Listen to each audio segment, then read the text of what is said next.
Welcome to BRK news. So ప్రముఖ బాలీవుడ్ నటుడు సైఫ్ అలీ ఖాన్ మీద ఆగంతకుడు దాడి చేయడము, సో వెన్నులోకి కత్తి వెళ్ళడం కూడా జరిగింది. సో అయితే ఏంటంటే దానికి అక్కడ ఉన్న న్యూరో సర్జన్ సర్జరీ చేశారు, ఆ కత్తిని బయటికి తీయడం కూడా జరిగింది అన్నారు. అసలు ప్రస్తుత పరిస్థితి ఎలా ఉంది, అసలు మొత్తానికి ఇక్కడ ఏం జరిగింది వివరాలు తెలుసుకుందాం. మీరు మనతో పాటు ఉన్నారు senior ortho and spine surgeon doctor Koteshwar Prasad గారు, వీరగంత. డాక్టర్ గారు నమస్తే. నమస్తే. డాక్టర్ గారు, జనరల్ గానే ఈ ఆర్థోకి సంబంధించిన ఏదైనా ఇష్యూస్ వస్తే అవి కట్టుకోవడం చాలా లేట్ అవుతుంది అని చెప్తూ ఉంటారు. కాలు విరిగిన, చేతులు విరిగిన. ఇప్పుడు వెన్నెముకకి ఏదైనా యాక్సిడెంట్ లో కూడా ఇబ్బంది అయితే కనుక చాలా టైం పడుతుంది కోలుకోవడానికి అని చెప్తుంటారు. ఇక్కడ ఏంటంటే సైఫ్ అలీ ఖాన్ మీద దాడి జరిగింది, కత్తి వెన్నెముకలోకి వెళ్ళిపోయింది. సో అక్కడ ఉన్న న్యూరో సర్జన్ సర్జరీ చేశారు అన్నారు. ఓవరాల్ గా ఈ ఎపిసోడ్ లో ఏం మెడికల్ సంబంధించి ఏం జరిగింది డాక్టర్ గారు? అదే ఫస్ట్లీ ముందు అసలు ఈ దుర్ఘటన ముందు చాలా జరగకుండా ఉండాల్సింది అనేది, ఎందుకంటే బాలీవుడ్ నటుల పైన రీసెంట్గా చాలా అటాక్స్ జరుగుతున్నాయి. దాంతోపాటు ఈ పర్టికులర్ అటాక్ ఆయన పైన ఇంట్లోని మనిషే చేయటము, plus at the same time దానికి వేరియస్ యాంగిల్స్లో ఇప్పుడు ఈ కాంట్రవర్సీస్ బాగా క్రియేట్ అవుతున్నాయి. కాకపోతే ఏంటి అని అంటే మీరు చెప్పింది కరెక్ట్. స్పైన్ అండ్ బోన్స్ ఎప్పుడు కూడా వాటి హీలింగ్ టైం, వాటి రికవరీ టైం చాలా స్లోగా ఉంటుంది. ఒక బోన్ ఇరిగితే ఒక 2 నెలల నుంచి మినిమం 3 నెలలు, అండ్ కంప్లీట్ బోన్ ఒరిజినల్ స్టేట్కి వెళ్ళడానికి 2 సంవత్సరాలు పడుతుంది. సో అలా స్పైన్ ఇంజురీస్ కూడా అంతే. స్పైన్ సర్జరీస్ కానీ స్పైన్ ఇంజురీస్ కూడా ఒక్కసారి మనం ఆ స్పైనల్ కార్డ్కి ఇంజురీస్ అయితే దాని నుంచి రికవరీ అవ్వటం అనేది చాలా చాలా స్లో ప్రాసెస్. సో కాకపోతే ఏంటంటే సైఫ్ అలీ ఖాన్ గారి విషయంలో సెలబ్రిటీ అవటం వల్ల ఆయన గురించి ఇన్ఫర్మేషన్ ఏంటంటే ఆయనకి బేసిక్గా ఏం జరిగింది అనేది డాక్టర్స్ కూడా పూర్తిగా వివరాలు బయట పెట్టకపోవచ్చు. రీజన్ ఏంటి అని అంటే రేపు దాని నుంచి వచ్చే ప్రాబ్లమ్స్, లేకపోతే ఆయన్ని అభిమానులు ఉంటారు, వాళ్ళు రియాక్షన్ ఎలా ఉంటుంది, ఒకవేళ ఆయనకి స్పైనల్ కార్డ్ ఇలా పర్మనెంట్ తెగిపోయిందంటే మరి చుట్టుపక్కల అంటే ఆయనకున్న సిచ్యువేషన్ కానీ, సినిమాలో ఉన్న ప్రభావం, లేకపోతే వాళ్ళ డైరెక్టర్, సో రకరకాల ఇష్యూస్ అనేవి క్రాపప్ అవ్వచ్చు. సో ఇప్పుడు పరిస్థితి ఏంటనేది స్టేబుల్గా ఉందని చెప్తున్నారు. కాబట్టి ఈవెన్ నేను కూడా ఐఎమ్ హోపింగ్ దట్ పాపం ఆయన స్టేబుల్గా ఉన్నారు అని అనుకుంటున్నాం. కానీ మీరు చెప్పింది correct that any spinal injuries జనరల్గా recovery time is very very slow. ఇక్కడ కత్తి చాలా లోపలికి వెళ్ళిపోయింది. అక్కడ హాస్పిటల్ వెళ్ళాకే కత్తిని తీయడం జరిగింది, సర్జరీ జరిగింది, నర్వ్స్ అన్ని డ్యామేజ్ అయిన పరిస్థితి కూడా ఉంది అని చెప్తున్నారు. సో అంటే ఎట్లా జరుగుతుంది సర్జరీ చేయడం? బేసిక్ గా వెన్నెముక అనేది బ్రెయిన్ నుంచి మనం ఇక్కడ నెక్ నుంచి స్టార్ట్ చేస్తే నడుము దాకా అది 24 వర్టిబ్రా ఉంటాయి, బోన్స్ ఉంటాయి. ఈ బోన్స్ మధ్యలోనే వెన్నుపూస అంటే దట్ ఈస్ నరం.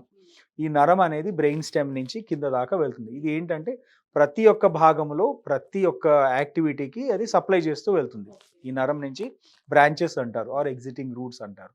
అట్లా నెక్ రీజన్ నుంచి C1 నుంచి S4 దాకా ఇవన్నీ కూడా ఎక్కడికక్కడ బ్రాంచెస్ ఇచ్చుకుంటూ ప్రతి ఒక్క ఆర్గానికి, అవయవానికి అవి రకరకాల ఫంక్షన్స్ చేయడానికి నరం అనేది ఒక కరెంట్ సప్లయింగ్ లాంటిది అనమాట, main power card. So main power కార్డ్కి ఏదైనా ప్రాబ్లం అయితే అంటే ఈ కత్తి గుచ్చటం అనేది జరిగింది. బట్ నాకు అర్థం కాలేదు అసలు ఆ కత్తి ఎట్లా ఇరిగిపోయింది లోపల అని. అంటే మామూలు కత్తులు ఇరగవు కదా, ఏదైనా మీరు కూర్చున్నా గోడ పైన కూర్చున్నా అంటే వంగిపోతాయి. Maybe use some kind of knife that very brittle. Probably ఆ ఇంపాక్ట్ ఏదైతే ఆయన గుచ్చటం జరిగిందో ఆ బోన్ అనేది ప్రొటెక్ట్ చేస్తూ ఉంటుంది నరాన్ని. ఆ నరం అంటే ఆ బోన్ని బ్రేక్ చేసుకొని వెళ్ళి నరం పైన కూడా దెబ్బ తగిలిందని నిన్న ఫస్ట్ సిఎస్ఎఫ్ ఫ్లూయిడ్ లీక్ అవటం. సిఎస్ఎఫ్ అంటే సెరిబ్రోస్పైనల్ ఫ్లూయిడ్.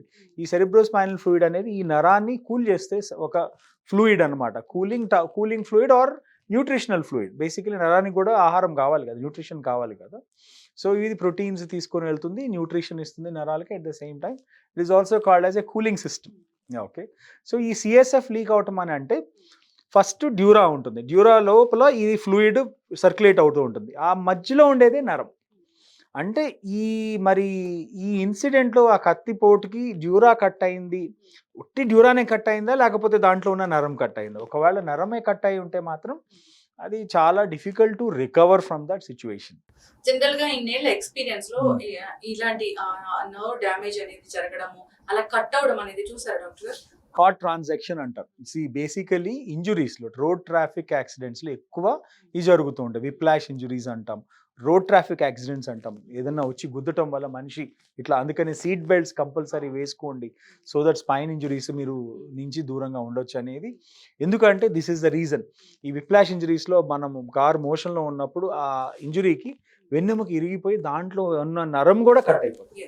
యూజువల్గా నరం కట్ అయిపోయిన తర్వాత కార్డ్ ట్రాన్సాక్షన్ అయిన తర్వాత రిపేర్ చేయడం జరుగుతుంది, కానీ రికవరీ అనేది చాలా చాలా తక్కువ. సో అలాంటి కేసెస్ చూడడం జరిగింది. ఆఫ్ కోర్స్ కార్డ్ ట్రాన్సాక్షన్ జరిగినాయి చాలా రెగ్యులర్గా మాకు చూసే కామన్ ప్రాబ్లం అది. అందుకనే చెప్తున్నాను దట్ ఒక్కవేళ నర్వ్ కనుక ఇంజురీ అయిపోయి నర్వ్ కనుక కట్ అయితే కనుక దెన్ దాని నుంచి రికవరీ అవటం అనేది చాలా చాలా టైం తీసుకునే పరిస్థితి ఉందన్నమాట ఇక్కడ. జనరల్ గానీ ఈ వెన్నెముకకి ఇబ్బంది కలగకుండా ఉండాలంటే, ఏదైనా యాక్సిడెంట్ లో కూడా వెన్నెముకకి దెబ్బ తగలకుండా ఉండాలి అంటే ఎట్లాంటి జాగ్రత్తలు చెప్తారు డాక్టర్ గారు? అంటే యాక్సిడెంట్ జరగకూడదు అని అంటే దాని name it self is an accident. ఎవరు పోయి గుద్దాలని వెళ్ళరు కదా. ఫస్ట్ ముందు మన జాగ్రత్తలో మనం ఉంటామంటే అండి, లిమిటెడ్ స్పీడ్లో వెళ్ళటం, ఓవర్ స్పీడ్ వెళ్ళకుండా. ఈ మధ్య అందరూ తాగేసి లేకపోతే ఆల్కహాల్ వీటిలో డ్రైవింగ్ చేయటం, అండర్ ఏజ్ పిల్లలు. మేము యాక్చువల్గా యాక్సిడెంట్స్ చూసేదంతా కూడా చాలా మటుకు చిన్న వయసు వాళ్ళేనండి తాగేసి గుద్దటం. సో పేరెంట్స్ కూడా ఇవన్నీ ఎంకరేజ్ చేయకూడదు. దట్ ఒక రెస్పాన్సిబిలిటీతో పెంచడం అనేది important. Main thing seat belt చాలా మటుకు ప్రొటెక్ట్ చేస్తుంది అండి. At the same time air bags, కార్లో ఉండే ఎయిర్ బ్యాగ్స్ కూడా వెంటనే డిప్లాయ్ అవుతాయి. ఫస్ట్ కార్ అయితే, ఒకవేళ టూ వీలర్ అయితే డెఫినెట్లీ చాలా జాగ్రత్తగా చాలా ఇదిగా వెళ్ళాలి. స్పీడ్ వెళ్ళకుండా ఒక సైడ్ను వెళ్ళటం. మనం ఎంత జాగ్రత్తగా ఉన్నా ఎవరో ఒకళ్ళు వచ్చి మనం గుద్దొచ్చు, ఆ పరిస్థితి మారచ్చు. కాబట్టి స్పైన్ని యాక్సిడెంట్ నుంచి కాపాడుకుంటాం అంటే కార్ అయితే slightly safe, because seat belt ఉండి ప్రొటెక్ట్ చేస్తుంది కాబట్టి.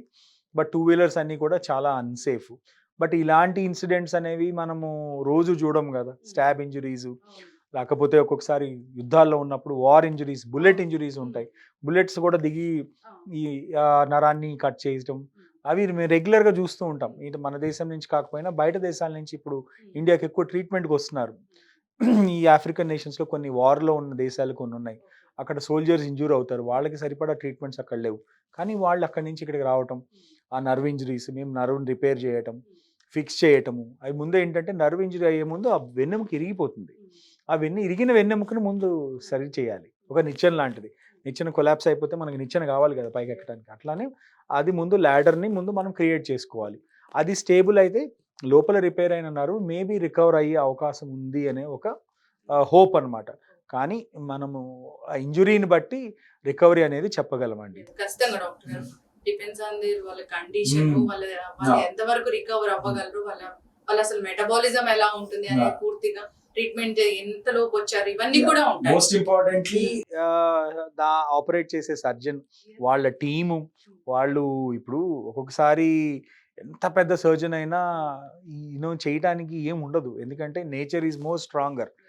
ఆ ఇంజురీస్ అట్లా ఉండటం వల్ల ఏంటంటే ఎంత పెద్ద సర్జన్ అయినా వాటిని రిపేర్ చేయలేని పరిస్థితి. సో కాబట్టి టీమ్స్ బాగున్నాయి, మంచి హాస్పిటల్లో ఉన్నారు కాబట్టి లెట్ అస్ హోప్ దట్ ఆయన రికవరీ. ఇప్పటిదాకా దాని గురించి ఆయన నుంచి ఏమి స్టేట్మెంట్ రాలేదు. Basically maybe post anaesthesia, post surgery ఆయన రికవరీ ఫేజ్లో ఉన్నారు కాబట్టి డాక్టర్సే ఇప్పటిదాకా దాని ఇన్ఫర్మేషన్ ఇస్తున్నారు. అయితే డాక్టర్ గారు జనరల్ గా స్పైన్ కి ఏదైనా ఇష్యూ సర్జరీ వరకు వెళ్ళాల్సిన పరిస్థితి వచ్చినప్పుడు, అంటే ఆ స్పైన్ రికవరీ అవ్వలేదు, సో అది పూర్తిగా హీల్ అవ్వలేదు, దానికి ట్రీట్మెంట్ చేయలేని పరిస్థితి ఉంది అంటే అంటే ఎలాంటి బాడీలో ఎలాంటి కాంప్లికేషన్స్ వచ్చే అవకాశం ఉంటుంది? అది నేను చెప్పాను కదా, ఒక స్పైన్ అనేది చాలా important organ in the human body. Because spine నుంచే మనం చేసే ప్రతి యాక్టివిటీ, మనం చూసినా, మనం మాట్లాడినా, మన సెన్స్, మన పెయిన్, మన చేతిలో యాక్షన్స్, మనం నడక కానీ మజిల్స్కి కావాల్సిన ప్రతి ఒక్క పవర్, ఆర్గాన్స్కి కావాల్సిన ప్రతి ఒక్క పవర్ ఈ supplied by nerve only. So nerve injuries అయితే ఏ లెవెల్లో అయితే ఆ లెవెల్లో ప్రాబ్లమ్స్ వస్తాయి. సో సర్వైకల్ లెవెల్లో అయిన వాళ్ళకి శరీరం అంతా పడిపోతుంది, అదే లంబార్ లెవెల్ అయిన వాళ్ళకి కాళ్ళు మాత్రమే పడిపోతాయి. ఒక సర్టైన్ ఏరియాలో ఇంజురీ అయితే ఆ చెయ్యి పడిపోవటము. బ్రెయిన్ స్ట్రోక్స్ వచ్చిన వాళ్ళకి కూడా ఇదే మెయిన్, బ్రెయిన్లో ఒక పర్టికులర్ పార్ట్ దెబ్బతినటం వల్ల ఈ ఇంజురీస్ అనేవి. సో ఈ రికవరీ అనేది బేసిక్గా ఇంజురీ లెవెల్ బట్టి, ఇంజురీ గ్రేడింగ్ని బట్టి. ఓకే, ఇప్పుడు బాగా ఇంజురీ అయిపోయి అది నేను చెప్పినట్టు కార్డ్ ట్రాన్సాక్షన్ అయిపోతే కనుక చాలా చాలా slow recovery, may not even recover. But అదే విధంగా ఏంటంటే కొన్నిసార్లు టెక్నికల్గా కామన్గా వచ్చే ప్రాబ్లమ్స్ ఏంటంటే సయాటికా పెయిన్, కాళ్ళు లాగటం, నడుము నొప్పి, ఇలాంటివన్నీ కూడా ఏంటంటే ఆ సర్జరీస్ చాలా మటుకు సక్సెస్ఫుల్ ఉంటాయి. ఆ నరం పైన ప్రెషర్ తీసేయటం వల్ల నరం ఫ్రీ అయిపోతుంది. రికవరీ అనేది మనం బాగా మంచిగా ఎక్స్పెక్ట్ చేయొచ్చు. ఓకే. ఇప్పుడు జరిగిన ఈ యాక్సిడెంట్ అనేది అంటే ఏ అవయవం మీద పనిచేస్తారు డాక్టర్ గారు? ఆయనకి సర్వైకల్‌లో స్టాబ్ అయిందని విన్నాను. అంటే న్యూస్ ప్రకారం ఏంటంటే సర్వైకల్ అంటే ఇది. So, very important. ఎందుకంటే ఇక్కడి నుంచే స్టార్ట్ అవుతది కాబట్టి మెయిన్ సోర్స్‌లో కట్ అయిపోతే శరీరం అంతా కూడా చలనం లేకపోవడం, శరీరం అంతా స్పర్శ లేకపోవడం జరుగుతది. So, I am also clueless. నాకు తెలీదు ఆ మన ఇన్ఫర్మేషన్ లేదు. దగ్గరనే మనందరం స్పెక్యులేట్ చేసుకుంటమే కానీ, అంటే చాలా మంది అంటే ఆడియన్సెస్‌కి, మీ ప్రేక్షకులకు కూడా కొంత క్యూరియాసిటీ ఉండొచ్చు. అసలు ఏం ఇంజ్యూరీ అయ్యి ఉండొచ్చు? ఏం జరిగి ఉండొచ్చని. వాళ్ళకి అవేర్‌నెస్ కోసం త్వరగా ఇంజ్యూరీస్. రికవర్ అవ్వాలని. కానీ స్పైన్‌కి సంబంధించి ఎటువంటి ప్రాబ్లమ్ వచ్చినా నెగ్లెక్ట్ చేయొద్దు. నంబర్ 1 ఇది ఆఫ్‌కోర్స్ ఇది స్టాబ్ ఇంజ్యూరీ. ఇది వదిలేస్తే జనరల్‌గా నడుముకి ఏదైనా ప్రాబ్లమ్స్ వచ్చి స్పైనల్ కార్డ్‌కి లేకపోతే ఈ లో బ్యాక్ పెయిన్స్ కానీ, ఇలా రాడిక్యులర్ సింప్టమ్స్ అంటాం. ఇలాంటి ఏదొచ్చినా నెగ్లెక్ట్ చేయొద్దు. ఏదో తగ్గిపోతది అని అనుకోవద్దు. ఎందుకంటే స్పైన్‌కి ఒకసారి ప్రాబ్లమ్ వస్తే రివర్స్ అవ్వదు. అది ప్రోగ్రెస్ అవుతూనే ఉంటుంది. అందుకే ప్రోగ్రెసివ్ ప్రాబ్లమ్స్ అంటారు. సో, కాబట్టి జనరల్ అవేర్‌నెస్ కింద ఏంటి అని అంటే బీఆర్‌కే న్యూస్ ఛానల్ తరపున మీ ప్రేక్షకులకి దట్ బ్యాక్ పెయిన్‌కి సంబంధించి ఏ ఇష్యూస్ వచ్చినా నెగ్లెక్ట్ చేయొద్దు. వెంటనే దానికి సంబంధించిన ఎక్స్‌పర్ట్స్, ఆర్థోపెడిక్ సర్జన్‌ని కలవండి, లేకపోతే న్యూరో సర్జన్ కలవండి, న్యూరో ఫిజిషియన్‌ని కలవండి. ఈ ముగ్గురు రైట్ పీపుల్. ఓకే. ఇంక వదిలేస్తే వేరే వాళ్ళు ఎవరు ట్రీట్ చేయలేరు. సో, ఏమవుతది అంటే టిపికల్‌గా అందరూ అన్నీ ప్రాక్టీస్ చేస్తున్నారు ఈ రోజుల్లో. అలా కాకుండా స్పెషాలిటీ బేస్డ్ వచ్చింది కాబట్టి దానికి సంబంధించిన వాళ్ళు దాన్ని కలిస్తేనే బాగుంటుందనేది నా ఒపీనియన్. Yes, ఖచ్చితంగా డాక్టర్ గారు. సో ఇన్నేళ్ళ ఈ ఎక్స్పీరియన్స్ లో మీరు చేసిన ఒక మెడికల్ మిరాకిల్ లాంటి సర్జరీ ఏముంది? వండర్ఫుల్. యాహ్! అంటే స్పైన్ పరంగా మిరకిల్ సర్జరీస్ అంటే యెస్. నాకొక 45 year old lady female UK నుంచి, అంటే ఇండియన్సే బట్ సెటిల్డ్ ఇన్ యూకే.